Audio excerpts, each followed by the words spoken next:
Nothing exposes the gaps in postpartum weight loss advice like bounce back culture.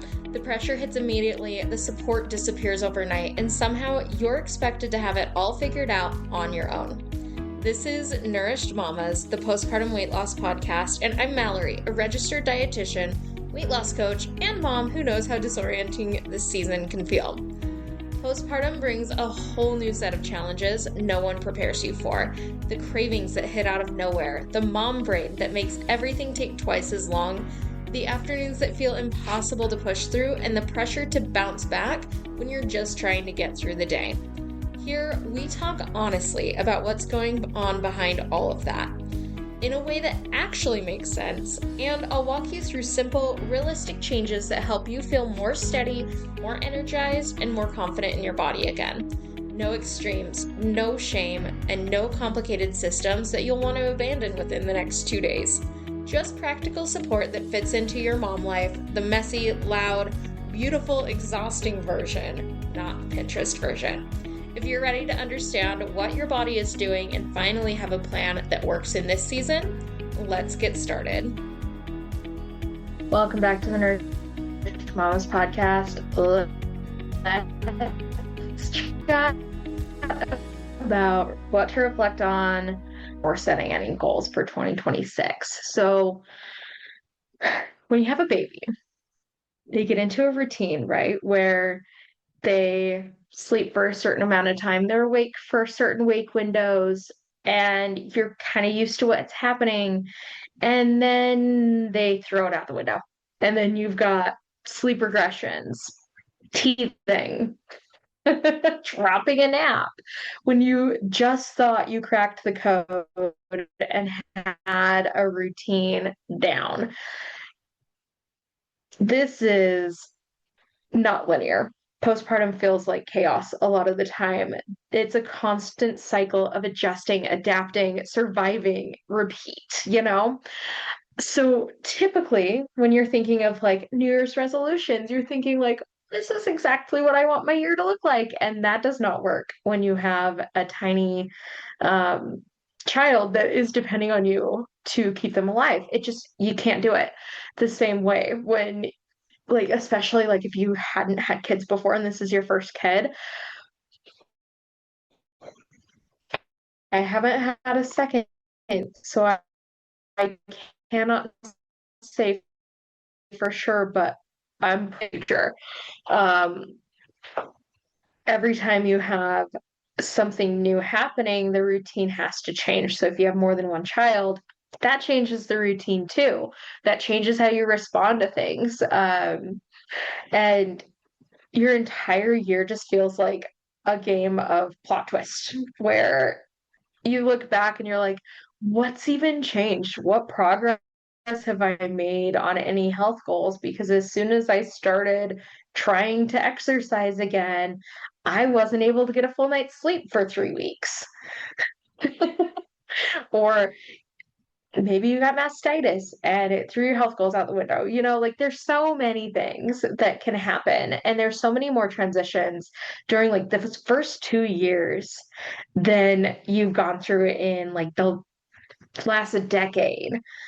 So you got to give yourself some grace. But let's go through a guided reflection. And I want you to think about this from not critiquing what you didn't do, not feeling guilty about what you wish you had done better, but helping you see the strength, growth, and resilience, those small wins that get buried under the chaos. So, reflection is something that a lot of people skip over.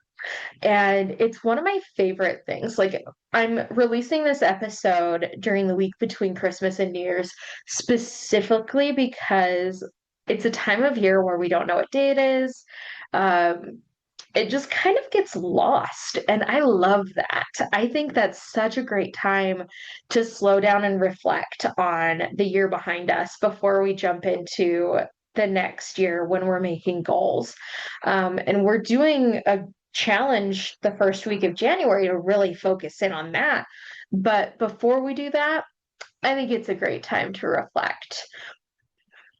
So since it's one of those things that gets skipped, it's the exact same thing that's going to help you feel more aligned. It's going to make it so that you can set more sustainable goals because you can look at what you've been going through and adjust to what is going to be the most sustainable going forward.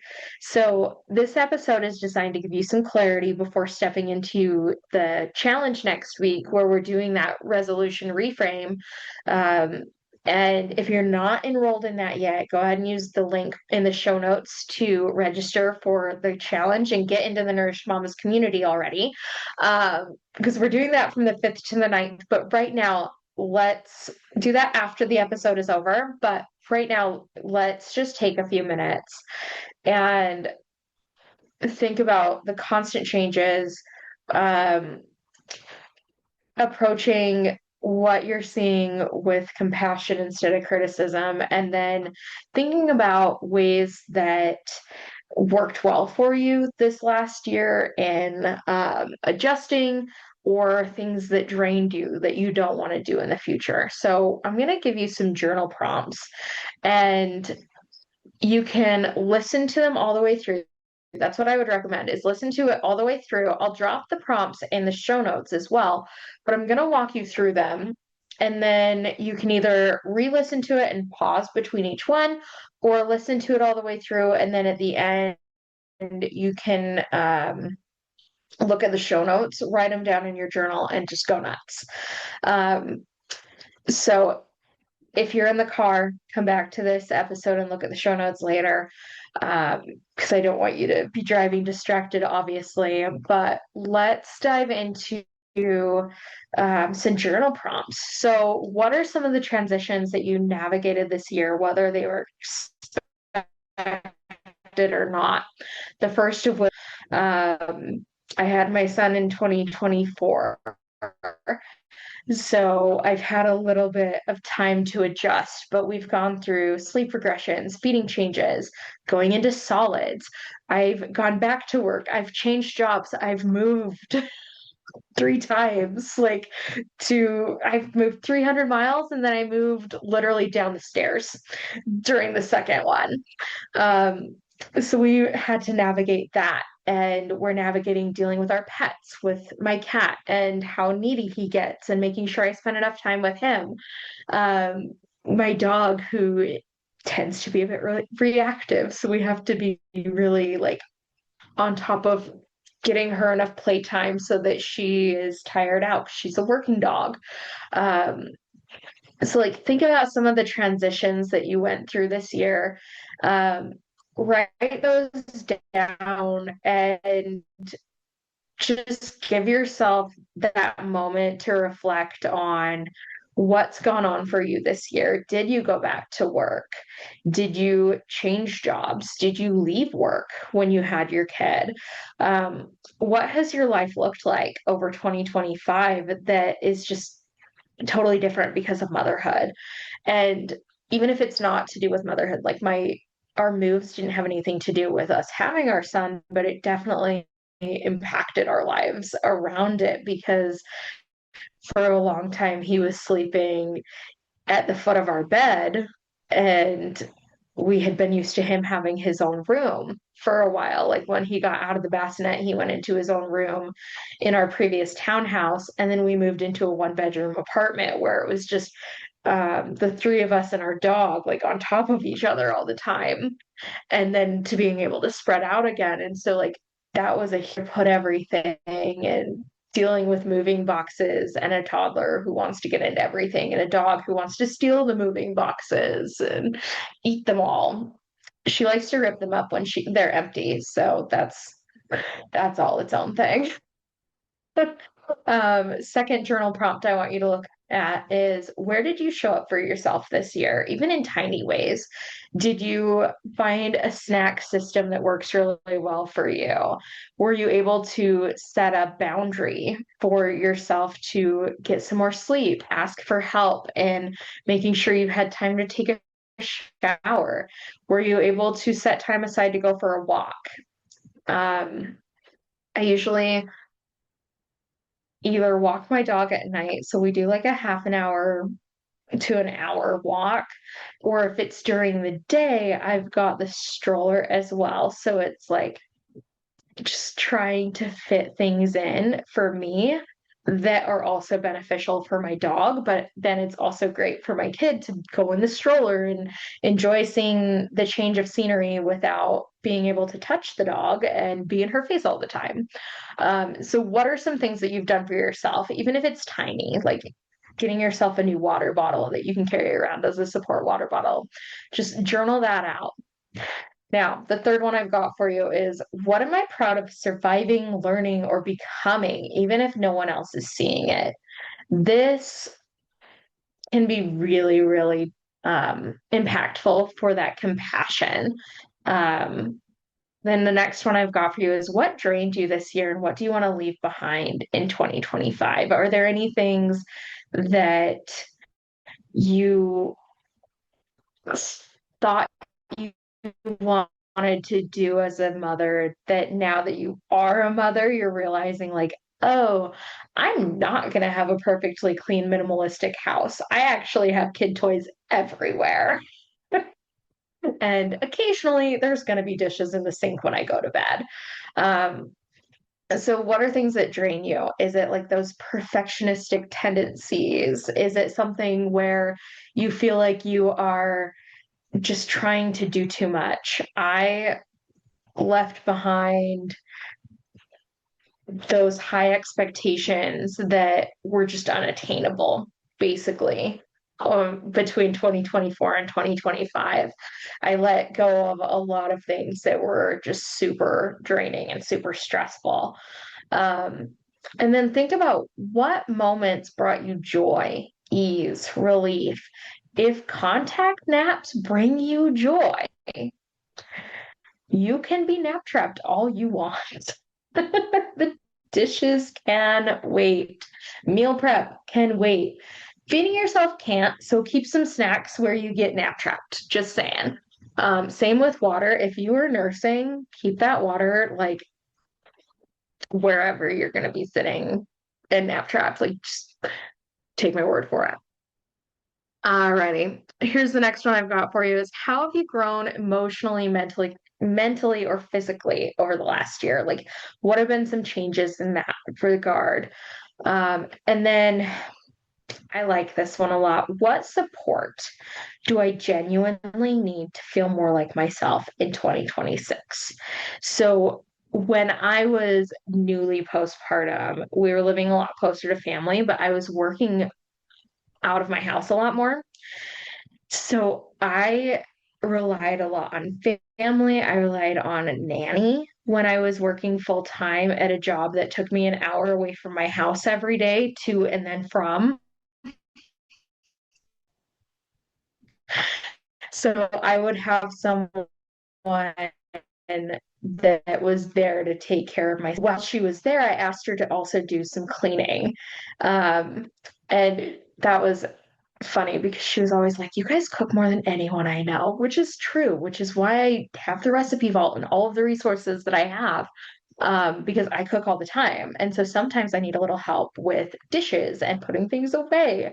Um, and that little bit of extra help with cleaning while my son was really little, like this was between when he was like 3 months old when I was off of maternity leave through about when we moved down here. We had nannies on and off. Well, for the first, I think, 4 months during that time, we had a nanny, and then we switched to daycare for a while. Um, that was something that drained me. That is something we left in 2024 because when we moved from northern Utah to southern Utah and we're able to free up our schedule a little bit more so that either I or my husband could be home with our son, like we didn't get sick every week anymore. It's like, okay, we're not putting Elijah back in daycare if we can avoid it. So we've been a lot healthier because of that, because that was just one of those things where every single week he seemed to be coming home with something that he would pass on to us. Um, but yeah, basically it was it was chaos. So think about these journaling prompts go ahead and spend some time on this.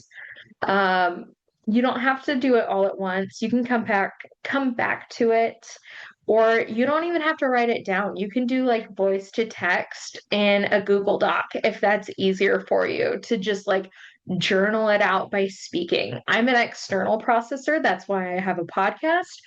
I like to say things out loud. I am not a blogger. I really tried to be a blogger for you guys. I tried for over a year and I ended up archiving there when I'm speaking. So I do even my courses, I will do the drafts by speaking it and then going through and recording it. And then with these episodes, I do like bullet points and then I look over at those and make sure I don't miss anything. But like that can be a great way to journal is you can do it through voice to text so that you don't miss anything. Um, and then again, if you want some help over the next week, go ahead and sign up for the challenge. We're going to be doing reframing your postpartum goals. Not post, well, yes. We're reframing your New Year's resolutions to match your postpartum season where you're at. We're going to break out of that all or nothing cycle, all of the diet culture nonsense that our society loves to throw at us with the bounce back everything as new moms, and just build on some small habits to get some momentum going. That's going to be the 5th through the 9th. Go ahead and sign up for that if you haven't already. Um, if you're listening to this episode after January 5th through the 9th, the Nourished Mamas community has a ton of other resources in it, including the podcast, including the recipe vault. So you can still join the Nourished Mamas community, even if it's after January. I try to run challenges like this about once a quarter. The last one was in September. This one is obviously in January. So there's always something going on in my world, basically. So go ahead and join that. And I really appreciate you guys checking in to this reflection on 2025 before we head into 2026. And I will talk to you in the new year.